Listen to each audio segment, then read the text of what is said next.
मेहंदी का प्रोग्राम था। घर में खुशियों का माहौल था। किरण के हाथों में मेहंदी लगाई जा रही थी और गाना बज रहा था कि दूल्हे का सेहरा सुहाना लगता है, दुल्हन का तो दिल दीवाना लगता है। घर में पड़ोसियों और रिश्तेदारों ने मस्त माहौल बना कर रखा था।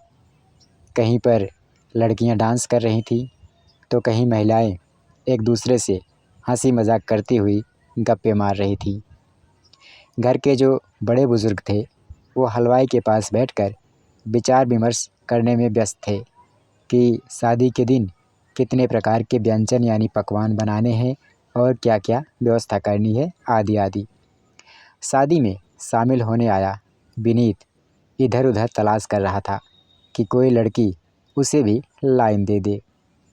दरअसल यहाँ विनीत के भाई की ससुराल थी तो ज़्यादातर लड़कियाँ उसकी साली ही लगती थीं। वो सबका जीजा लगता था।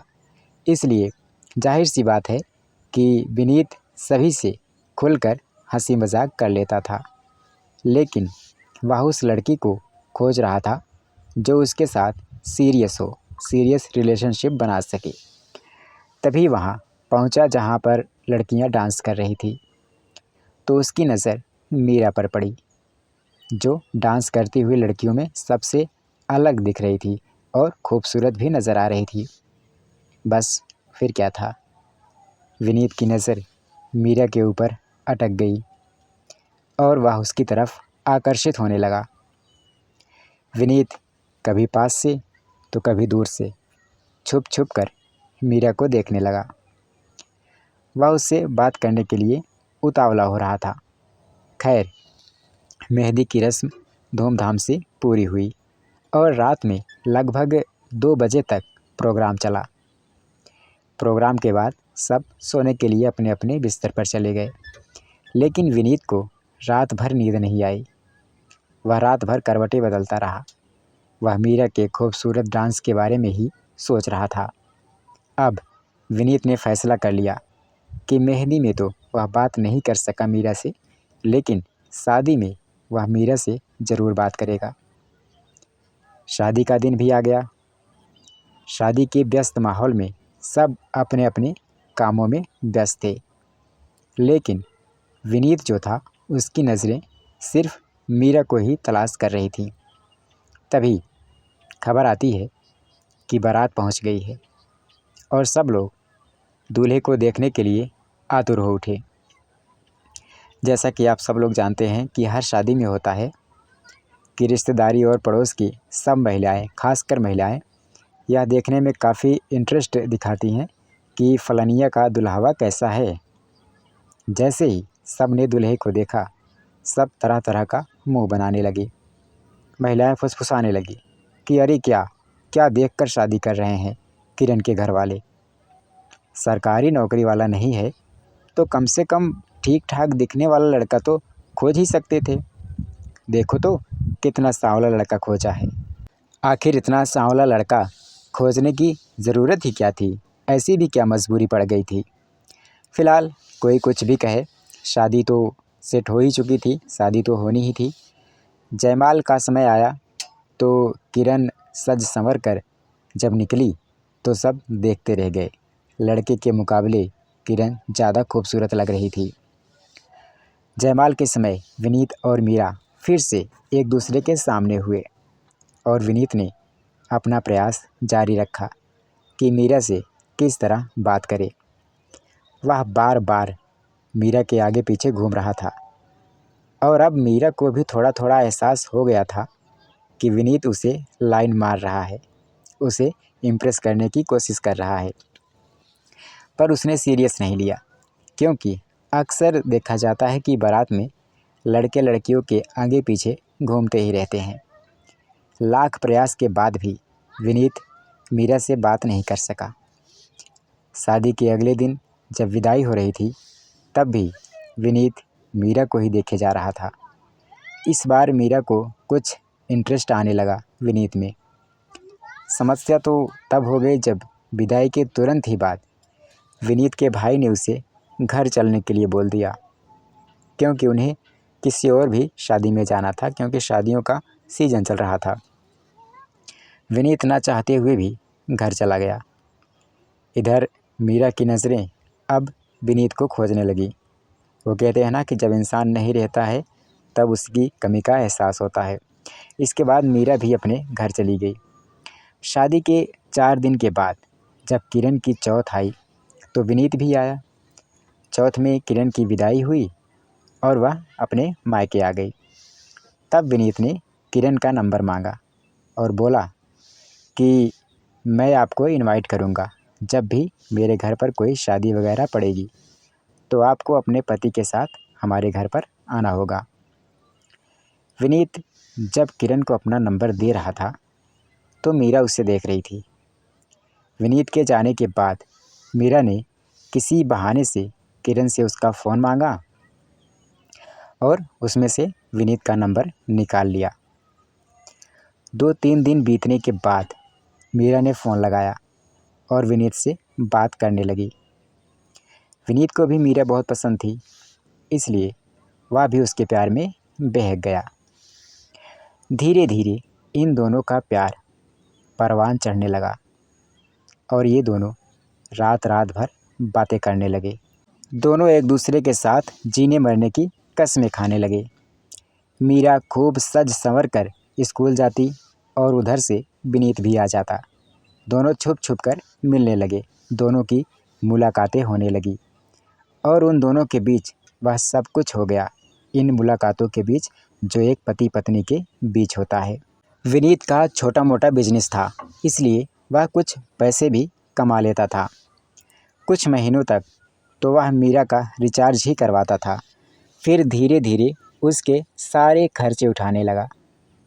दोनों एक दूसरे के साथ ऐसे बातें करते और एक दूसरे पर ऐसे हक जमाते जैसे कि वो प्रेमी ना हो, पति पत्नी हो।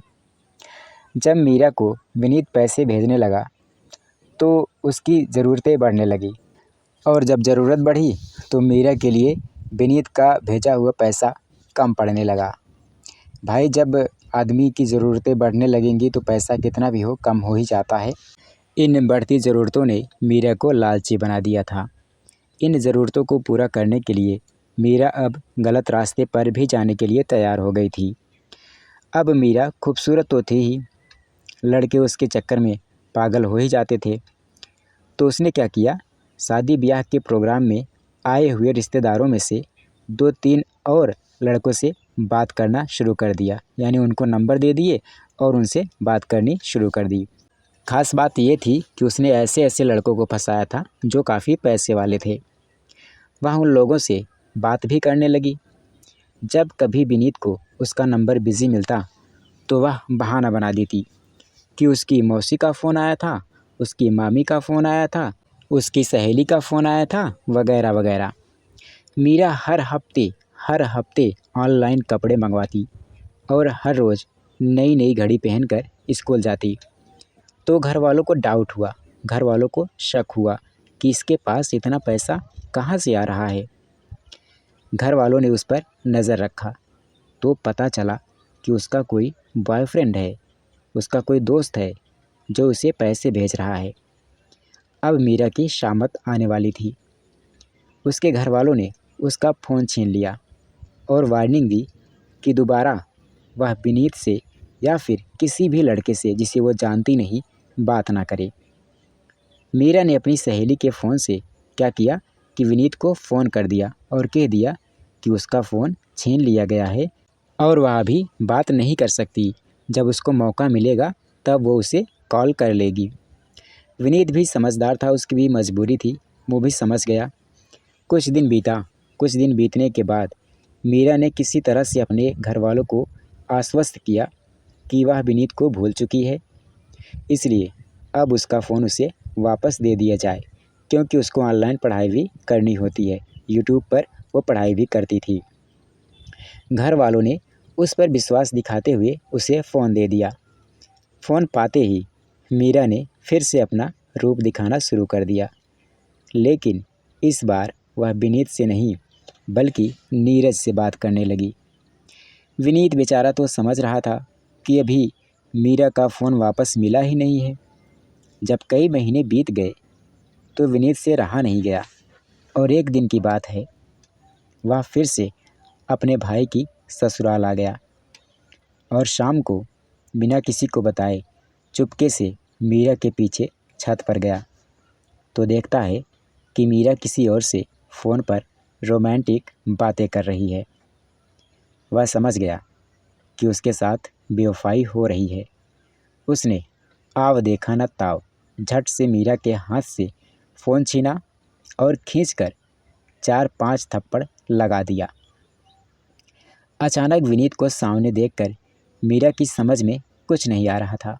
वह हक्का बक्का हो गई थी। फिर उसने फैसला किया कि नीरज उसके लिए बेहतर है, इसलिए उसने विनीत को खूब खरी खोटी सुनाई और गालियां देती हुई छत से नीचे आ गई।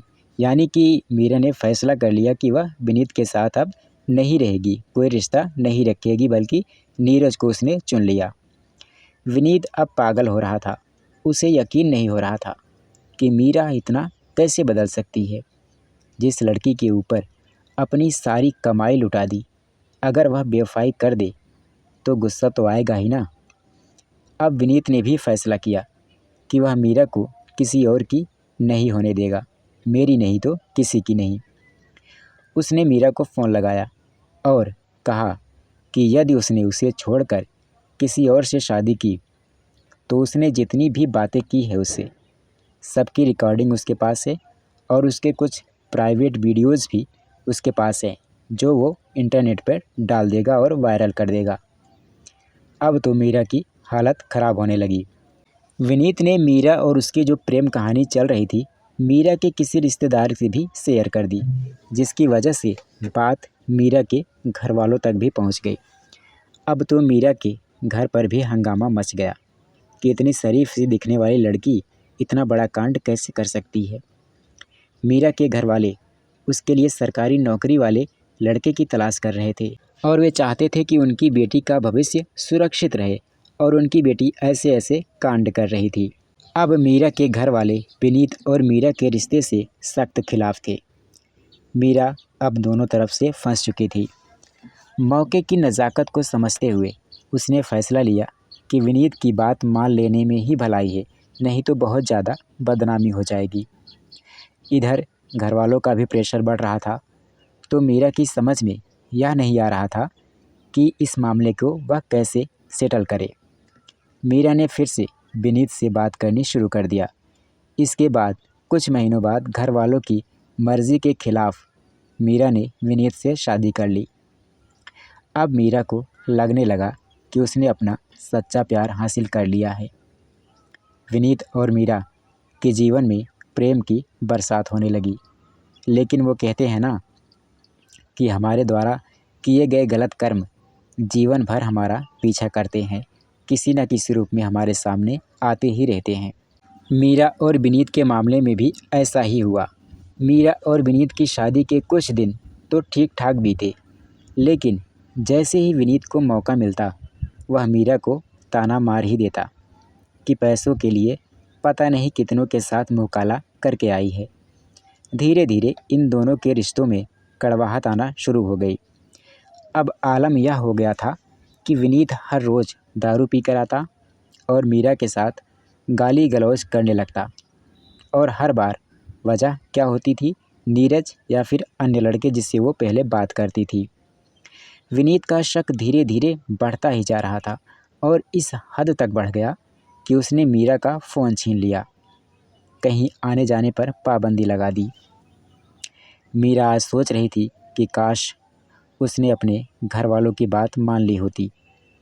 अब वह ना तो मायके जा सकती थी, क्योंकि मायके वालों की मर्ज़ी के खिलाफ़ तो उसने शादी की थी, और ना ही विनीत के साथ रहना उसको आसान लग रहा था।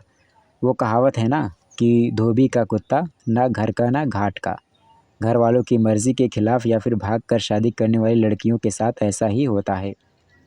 ठीक है, फिर भी उसने हिम्मत दिखाई और किसी के फ़ोन से मायके वालों को फ़ोन कर दिया और कह दिया कि मुझे यहाँ से ले चलो, नहीं तो मैं आत्महत्या कर लूँगी।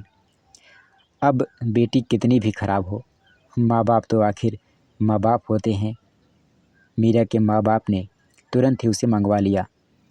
मायके में मीरा को धीरे धीरे 6 महीने हो गए, लेकिन मीरा की हिम्मत नहीं हो रही थी कि वह शक्की और मारने पीटने वाले विनीत के पास दोबारा जाए। अब मीरा ने विनीत से तलाक लेने का फैसला किया। उसने तलाक के लिए कोर्ट में अर्जी भी डाल दी है।